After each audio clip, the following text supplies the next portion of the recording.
औज़ुबिल्लाहि मिनश्शैतानिर्रजीम बिस्मिल्लाहिर्रहमानिर्रहीम। तो नेक्स्ट वीडियो है, टॉपिक है balanced ecosystem. The sun is the main source of energy in ecosystem. मतलब कि सूरज जो है ये एनर्जी का सबसे बड़ा ज़रिया है इकोसिस्टम में। The plants make food with the help of sunlight, carbon dioxide and water. Plants जो हैं वो अपनी खुराक सूरज की रोशनी, कार्बन डाइऑक्साइड और वाटर से तैयार करती हैं। They also produce oxygen in this process. और फिर ये पौधे जो हैं वो हमें ऑक्सीजन प्रोड्यूस करती हैं, ऑक्सीजन हमें देती हैं। This oxygen is used bye animal for respiration. और ये ऑक्सीजन जो हैं एनिमल अपनी रेस्पिरेशन के लिए इस्तेमाल करते हैं, मतलब कि सांस लेने के लिए इस्तेमाल करते हैं। ड्यूरिंग रेस्पिरेशन के अमल में या रेस्पिरेशन के दौरान animals produce carbon dioxide. Animal जो हैं वो कार्बन डाइऑक्साइड प्रोड्यूस करते हैं, which is used by plants to make food. और फिर ये प्लांट जो हैं वो कार्बन डाइऑक्साइड जो एनिमल प्रोड्यूस करते हैं वो प्लांट्स ले लेते हैं, प्लांट्स जज़ब करते हैं, कार्बन डाइऑक्साइड ले लेते हैं और फिर प्लांट्स हमें और एनिमल्स को ऑक्सीजन प्रोड्यूस करते हैं, ऑक्सीजन देते हैं। Such self sustaining and durable ecosystem is called balanced ecosystem. और फिर इस सेल्फ सस्टेनिंग एंड ड्यूरेबल इस प्रोसेस को फिर बैलेंस्ड इकोसिस्टम कहते हैं। All the living things are essential for one another. मतलब कि जितनी भी लिविंग थिंग्स है, जानदार हैं, वो एक दूसरे पर डिपेंड करते हैं। They affect the lives of one another. Some animals benefit और हार्म वन अनदर। मतलब कि ऐसे जानवर भी हैं जो हमें फ़ायदा देती है और ऐसे भी हैं जो हमारे लिए नुकसानदेह हैं। इसके बाद हैं food chain. To obtain food living things depend on one another.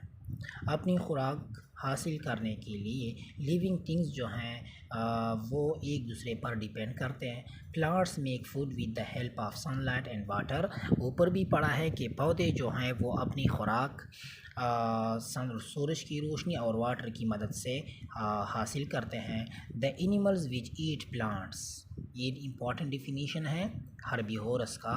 Herbivorous ऐसे जानवर होते हैं जो प्लांट्स को खाते हैं। फॉर एग्जांपल रैबिट खरगोश, गोट बकरी, डेयर हिरन and cow guy.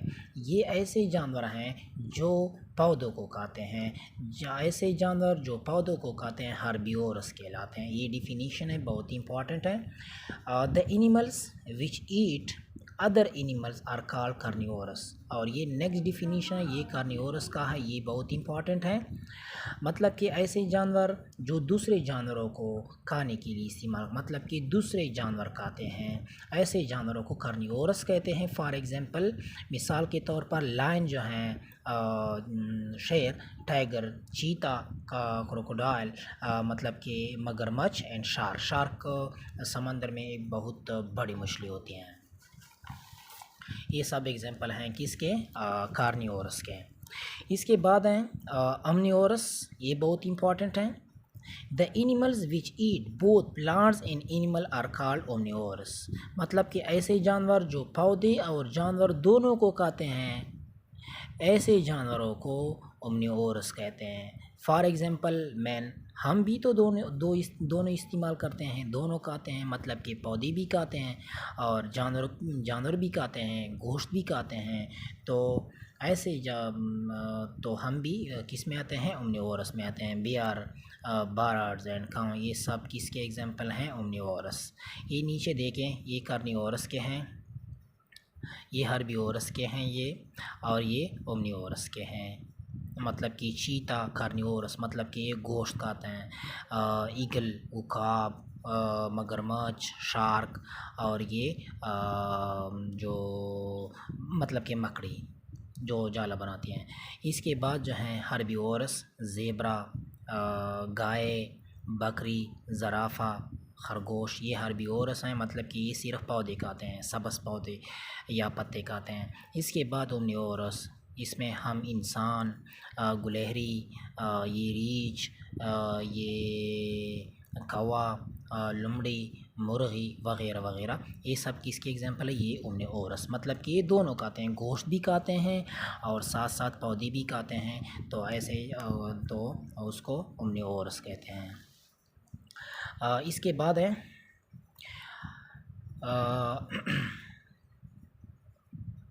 Producer make food which is use by herbivorous, मतलब कि प्रोड्यूसर, पिछली वीडियो में मैंने बताया था कि प्रोड्यूसर कौन से होते हैं। प्रोड्यूसर मेक फूड, प्रोड्यूसर हमें खुराक देते हैं, मतलब कि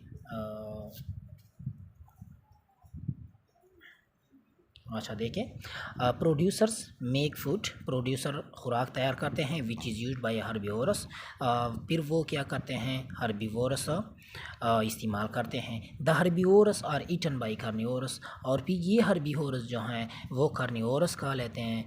दीज कार्निवोरस में भी ईटन बाय अदर कार्निवोरस, और फिर ये कार्निवोरस जो हैं, मतलब कि जानवर, ऐसे जानवर, फिर वो कार्निवोरस जो हैं वो दूसरे कार्निवोरस खा लेते हैं। द series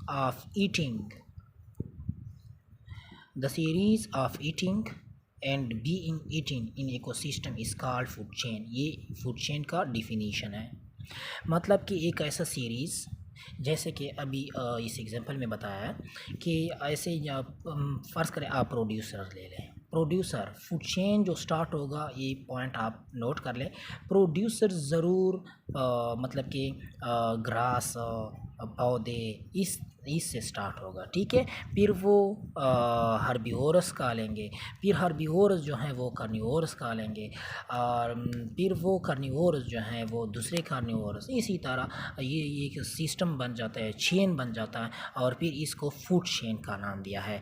ग्रासहॉपर, ये एग्जांपल हैं। ग्रासहॉपर ईट्स प्लांट, मतलब कि ग्रासहॉपर जो हैं, ये देखिए ये ग्रासहॉपर है, ये प्लांट खा लेते हैं, फिर क्या करता है? And is eaten by the rat, और फिर ये जो हैं ग्रासहॉपर, ये रेड जो हैं वो ग्रासहॉपर खा लेते हैं। The red becomes pray of all, और फिर ये शिकार बन जाता है। ये रेड जो है, ये चूहा जो है, ये शिकार बन जाता है किसका? ओल का, मतलब कि उल्लू का, ठीक है। नेक्स्ट है links of food chain. Links of food chain. A food chain consists of 3 links. इसके 3 लिंक्स हैं। In any food chain, the first living thing is producer. पिछले मैंने बताया है, पिछले इसी वीडियो में, कि कोई भी फूड चेन हो वो ज़रूर प्रोड्यूसर से स्टार्ट होगा। For example plant and algae.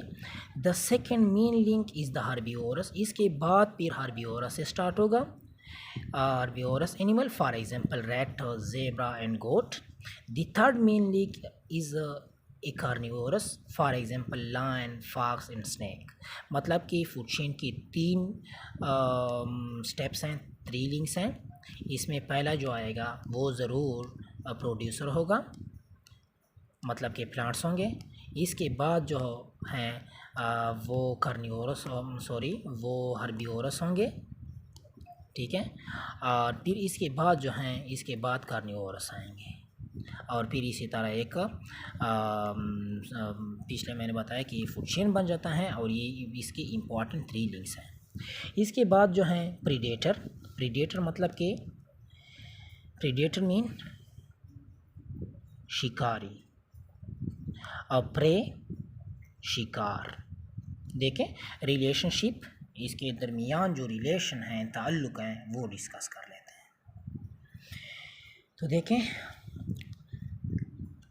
The animal which Yeats by killing another living thing is called predator.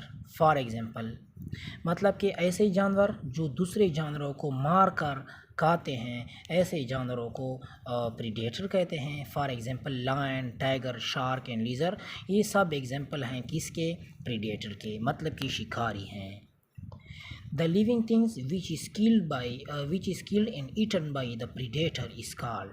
फिर वो प्रीडेटर जो हैं, ऐसे जानवर जो दूसरे जानवरों को मारते हैं, वो जो मारने वाले जानवर होते हैं उससे प्रे कहते हैं। मतलब कि वो शिकार हो जाते हैं, वो पकड़ लेते हैं दूसरे जानवर। फॉर एग्ज़ाम्पल ज़ेब्रा, फ़र्ज़ करें लायन जो है उसने ज़ेब्रा खाया, तो यहाँ पे लायन जो है ये प्रीडेटर हो गया और ज़ेब्रा जो है ये प्रे हो गया, मतलब कि शिकार बन गया लायन का, शेर का। And the interaction between predator and prey is called predation. और फिर इस ताल्लुक़ को, प्रीडेटर और प्रे के दरमियान जो ताल्लुक़ है, इसको प्रीडेशन का नाम दिया है। For example deer is killed and eaten by lion. फ़र्ज़ करें कि लायन ने हिरन को खा लिया, ठीक है, मार कर खा लिया। हियर लायन जो है ये प्रीडेटर हो गया और हिरन जो है वो प्रे हो गया, मतलब कि लायन का वो शिकार बन गया। Similarly goat is predator and grasshopper its prey. इसी तरह गोट जो हैं, बकरी जो हैं, ये प्रीडेटर हैं जब वो क्या करें, जब वो ग्रास खा लें, मतलब कि सब्ज़ पौधे खा लें या इसी तरह कुछ खा लें, घास खा लें, तो घास जो है ये प्रे हो जाएगा और गोट जो है वो प्रीडेटर बन जाएगा, ठीक है। इसके बाद जो है कंपटीशन एमंग, इसके बाद है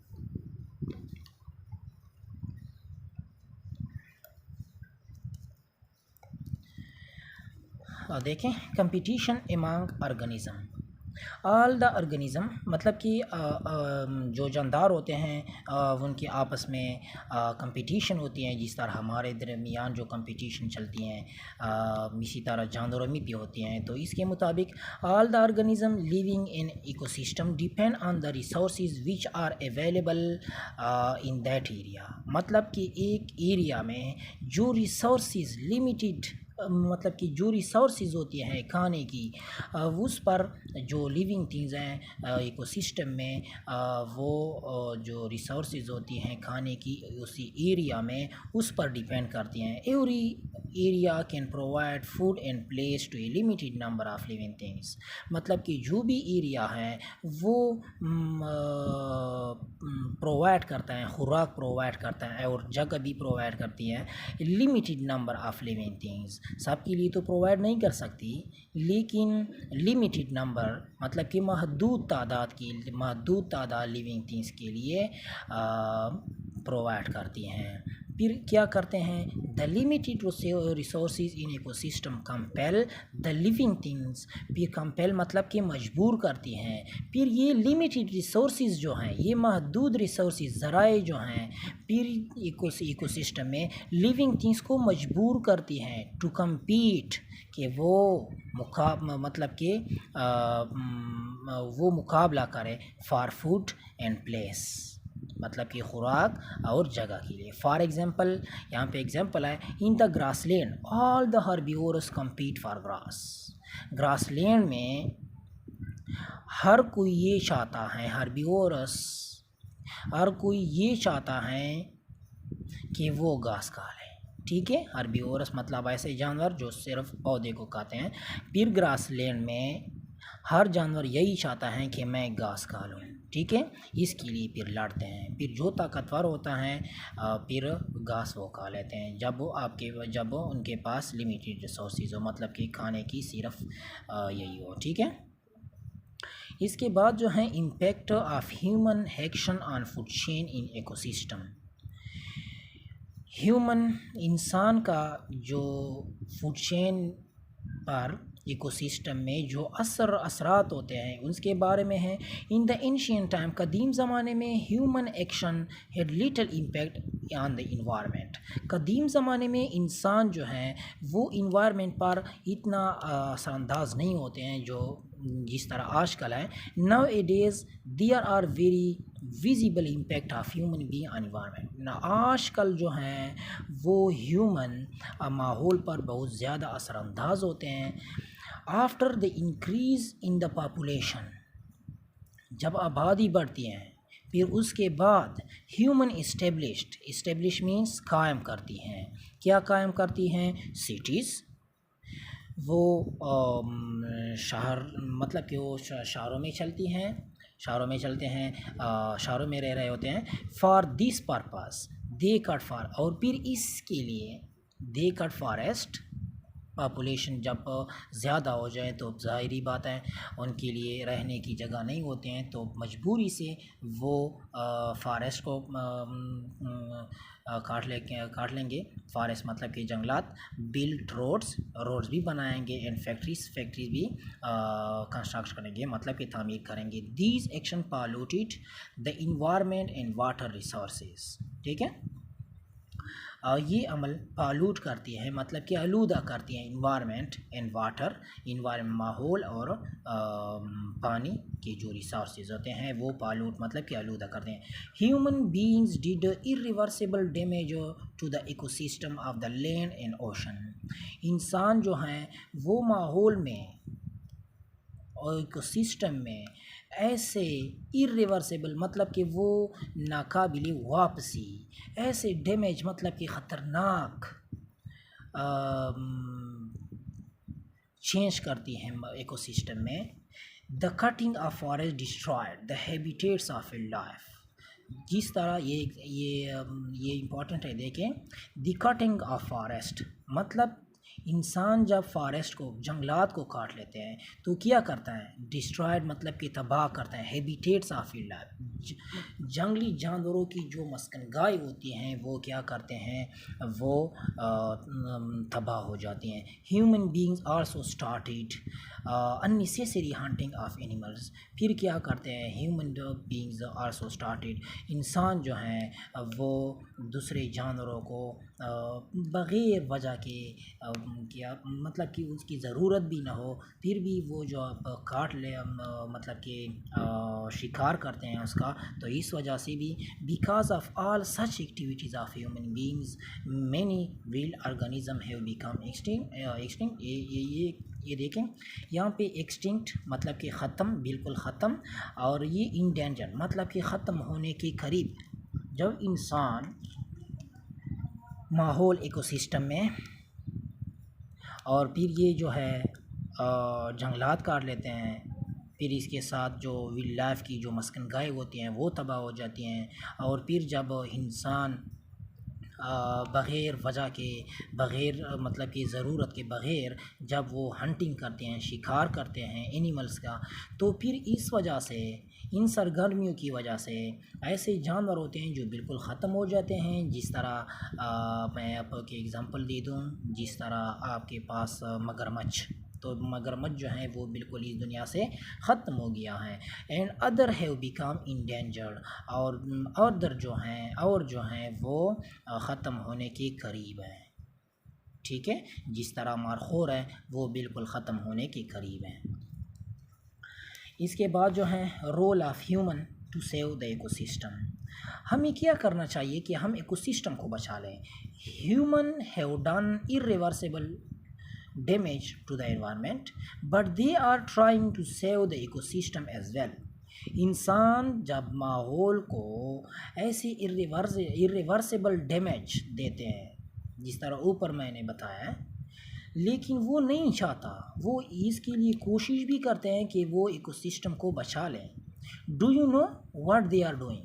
क्या आपको पता है कि वो उसको क्या करना चाहिए? Wildlife parks have been made to save the habitats of living things. Wildlife parks मतलब कि जो पार्क्स होते हैं वाइल्ड लाइफ, जंगली जानवरों के जो मतलब कि जू, चिड़ियाघर, वो फिर बना लेते हैं। किस लिए? ताकि जो लिविंग थिंग्स की जो हैबिटेट है, मस्कनगाहें हैं, वो बरकरार रहें। मारगला नेशनल, जैसा कि मारगला नेशनल पार्क। सेकेंड, हमें क्या करना चाहिए? Tree plantation is being done and artificial forest are being create to provide the natural habitat to living things. हमें ये भी करनी चाहिए कि हम ज़्यादा से ज़्यादा पौधे लगाएं, दरख्त लगाएं, आर्टिफिशियल तौर पर फॉरेस्ट क्रिएट करें। आर्टिफिशियल मतलब कि इंसान जो ख़ुद से बनाते हैं, एक तो नेचुरली होते हैं, एक आर्टिफिशियल होता है जो इंसान बना लेते हैं। हम एक ये भी करनी चाहिए कि हम इतने ज़्यादा पौधे लगाएं कि वो जंगल बन जाएं, फिर उसमें जो provide natural habitat to living things. फिर इस वजह से जब हम जंगल बना लें आर्टिफिशियल, फिर जो लिविंग थिंग्स होती है उनके साथ उनको हैबिटेट का मसला नहीं होता, उनको जगह मिल जाती हैं, मस्कन गाहें मिल जाते हैं। हमें ये भी करनी चाहिए, awareness is being create to save the environment and the habitat of. हम ये अवेयरनेस चला लें, ठीक है, कि हम बग़ैर ज़रूरत के हम शिकार ना करें, ठीक है। और हम ये अवेयरनेस चला लें कि हर कोई environment and habitats of living things, कि इन्वायरमेंट और हैबिटेट ऑफ लिविंग थिंग्स जो हैं, लिविंग थिंग्स के जो मस्कन गाह होते हैं वो हम बचा लें, ठीक है। यहाँ तक क्लियर हो गया। इसके बाद फिर इंशाल्लाह की पॉइंट्स एंड एक्सरसाइज MCQs इंशाल्लाह नेक्स्ट वीडियो में।